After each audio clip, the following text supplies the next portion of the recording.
ശബരിമല സ്വർണ്ണക്കൊള്ള കേസുമായി ബന്ധപ്പെട്ട് രമേശ് ചെന്നിത്തല പ്രത്യേക അന്വേഷണ സംഘത്തിന് മുന്നിൽ ഹാജരാകും. തിരുവനന്തപുരത്ത് വെച്ച് ഉടൻ ഹാജരായി മൊഴി രേഖപ്പെടുത്തും. അന്താരാഷ്ട്ര വിഗ്രഹക്കടത്ത് സംഘത്തിന് പങ്ക് സംബന്ധിച്ചാണ് മൊഴി രേഖപ്പെടുത്തുക. വിവരങ്ങളുമായി പ്രശാന്ത് ചേരുന്നു. പ്രശാന്ത്, കഴിഞ്ഞ ദിവസം ഹാജരാകാൻ ഒരു സൂചന ഉണ്ടായിരുന്നു. എന്നാൽ ഇന്ന് ഏറ്റവും ഒടുവിൽ രമേശ് ചെന്നിത്തല അന്വേഷണ സംഘത്തിന് മുന്നിൽ ഹാജരാകുമെന്നാണ് മനസ്സിലാക്കാൻ കഴിയുന്നത്. ചില രേഖകൾ ഉണ്ട്, തെളിവുകളുണ്ട് എന്നൊക്കെ രമേശ് ചെന്നിത്തല പറഞ്ഞിരുന്നു. അത്തരത്തിൽ ഏതെങ്കിലും പ്രത്യേക രേഖകൾ എന്തെങ്കിലും ഹാജരാക്കാനുള്ള സാധ്യതയുണ്ടോ? എന്തൊക്കെയാണ് വിവരങ്ങൾ? അവനെ അല്പസമയത്തിനകം, അതായത് 3:30 കൂടി ഹാജരാകുമെന്നാണ് അറിഞ്ഞത്. ഈഞ്ചക്കിലെ സ്പെഷ്യൽ ഇൻവെസ്റ്റിഗേഷൻ ടീമിന്റെ ഓഫീസ്, ക്രൈംബ്രാഞ്ചിന്റെ ഓഫീസിലാണ് രമേശ് ചെന്നിത്തല ഹാജരാകുക. ഈ ശബരിമല സ്വർണ്ണക്കൊള്ളയുമായി ബന്ധപ്പെട്ട വെളിപ്പെടുത്തൽ രമേശ് ചെന്നിത്തല നടത്തിയിരുന്നു. അന്താരാഷ്ട്ര വിഗ്രഹക്കടത്ത് സംഘത്തിന് ബന്ധമുണ്ട്. അതോടൊപ്പം തന്നെ ഈ 500 കോടി രൂപയുടെ തട്ടിപ്പാണ് നടന്നിരിക്കുന്നത്. ഇതുമായി ബന്ധപ്പെട്ട ചില വെളിപ്പെടുത്തലുകൾ തനിക്ക് ലഭിച്ചിരുന്നു. ചിലർ ഇതുമായി ബന്ധപ്പെട്ട്, അതായത് ഈ ആന്റിക് വിഗ്രഹങ്ങൾ കടത്തുന്നതുമായി ബന്ധപ്പെട്ട ചില ആളുകൾ, അതുമായി ബന്ധപ്പെട്ട ചില രേഖകൾ, വിവരങ്ങൾ തനിക്ക് ലഭിച്ചിരുന്നു. അത് ഏറ്റവും വലിയൊരു കൊള്ളയാണ് ഇപ്പോൾ നടന്നിരിക്കുന്നത്. 500 കോടിക്ക് മുകളിൽ വരുന്നൊരു വലിയ തട്ടിപ്പാണ് എന്നതടക്കം ഉള്ള വിവരങ്ങൾ അദ്ദേഹം നേരത്തെ മാധ്യമങ്ങൾക്ക് മുമ്പിലടക്കം പങ്കുവയ്ക്കുന്ന സാഹചര്യം ഉണ്ടായിരുന്നു, വെളിപ്പെടുത്തുന്ന സാഹചര്യം ഉണ്ടായിരുന്നു. ഇതിന്റെ കൂടി പശ്ചാത്തലത്തിലാണ് തെളിവുകൾ നൽകുന്നത്. അതായത് ഇതിൽ കൃത്യമായ ഒരു തെളിവ് തന്റെ ഭാഗത്തുണ്ട് എന്നതടക്കമുള്ള കാര്യങ്ങളായിരുന്നു രമേശ് ചെന്നിത്തല പറഞ്ഞത്.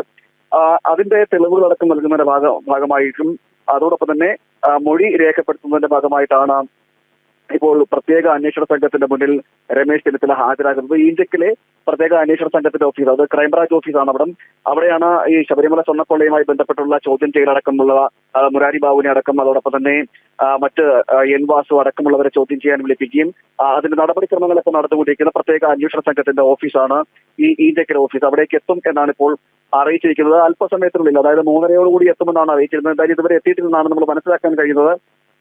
അന്വേഷണ സംഘത്തിന് മുന്നിലെത്തും. എത്തി വിശദമായ രീതിയിൽ ഈ കേസുമായി ബന്ധപ്പെട്ട് എന്തൊക്കെ വിവരങ്ങൾ തനിക്കറിയാമോ അതുമായി ബന്ധപ്പെട്ട മൊഴികളെല്ലാം നൽകും. അതോടൊപ്പം തന്നെ ചില രേഖകൾ, ചില തെളിവുകളടക്കം തന്റെ ഭാഗത്തുണ്ട്. അതായത് ഈ അന്താരാഷ്ട്ര ഈ വിഗ്രഹ കള്ളക്കടത്ത് സംഘവുമായി ബന്ധപ്പെട്ട ഈ 500 കോടിക്ക് മുകളിൽ തട്ടിപ്പ് നടത്തി എന്നടക്കമുള്ള കാര്യങ്ങൾ സൂചിപ്പിക്കുന്ന ചില തെളിവുകൾ തന്റെ കയ്യിലുണ്ട്. അതുകൊണ്ട് തന്നെ ഈ വിവരങ്ങളെല്ലാം അന്വേഷണ സംഘത്തിന് കൈമാറും, മൊഴിയിൽ കൂടി അറിയിക്കുകയും ചെയ്യുമെന്നായിരുന്നു രമേശ് ചെന്നിത്തല അറിയിച്ചത്. കഴിഞ്ഞ ദിവസം, അതായത് 2 ദിവസം മുമ്പായിരുന്നു ആദ്യം മൊഴി നൽകാൻ നിശ്ചയിച്ചിരുന്നത്. എന്നാൽ ഹരിപ്പാട് നടന്ന ഒരു പരിപാടിയുമായി ബന്ധപ്പെട്ട മണ്ഡലത്തിന്റെ പര്യടനവും അങ്ങനെ ചില കാര്യങ്ങളുമായി ബന്ധപ്പെട്ട് എത്താൻ അസൗകര്യം അറിയിച്ചിരുന്നു രമേശ് ചെന്നിത്തല. അതിനുശേഷമാണ് ഇന്ന് അന്വേഷണ സംഘത്തിന് മുന്നിൽ ഹാജരാക്കുന്നത്. എന്തായാലും വലിയ ഗൗരവമായിട്ടൊരു വിഷയം തന്നെയാണിത്. കാരണം സ്വർണ്ണക്കൊള്ള, നമ്മൾ നേരത്തെ തന്നെ BJP നേതാക്കളടക്കം പറഞ്ഞിരുന്നു, ഈ സ്വർണ്ണക്കൊള്ള എന്ന് പറയുന്നത് അതിൽ അന്താരാഷ്ട്ര ബന്ധമുണ്ടോ എന്നതടക്കമുള്ള കാര്യങ്ങൾ സംശയിക്കേണ്ടിയിരിക്കുന്നു. മുരാരി ബാബുവിന്റെയും പത്മകുമാറിന്റെയും എൻവാസുവിന്റെ അടക്കമുള്ളവരുടെ വിദേശ